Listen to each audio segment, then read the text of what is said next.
Lyophobic colloids. Friends, in the previous video, we talked about lyophilic colloids, okay? In this video, we'll learn what lyophobic colloids are, okay? Lyophobic colloids are those colloids that form during solvent heating.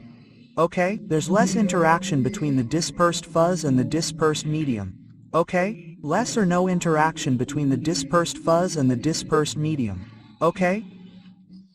For example, like our inorganic particles in water. Okay? For example, if you dissolve inorganic particles in water, they form lyophobic colloids, right? Now, what methods do we have for creating lyophobic colloids, right? So, we have two methods for creating lyophobic colloids, right? The first is our dispersion method, and the second is our condensation method. First, let's talk about the dispersion method, right? The dispersion method is used to create lyophobic colloids, right? From coarse particles, right? We can create lyophobic colloids by breaking up large particles, right? We can break them down and make them smaller. Right? Now, we have two methods for reducing particle size, right? By using high-intensity ultrasonic generators, right? Or by producing an electric arc, right? We can use the dispersion method through these, right? The second method is our condensation method. Now, the condensation method is used to create molecules from molecular particles, right? By aggregating these molecular particles, right? Then, we can create lyophobic colloids from them, right? This process also involves supersaturation, and the process of nuclei formation and growth. Right? Now, we'll diagram both of these processes to see how they work.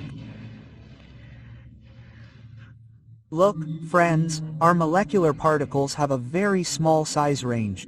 Right? These are our molecular particles. Right?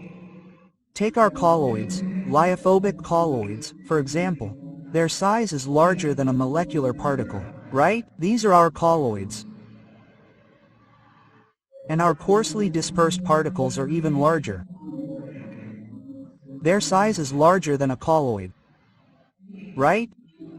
So, if we want to create lyophobic colloids, one way is to do what we can to the small molecular particles. Condense them.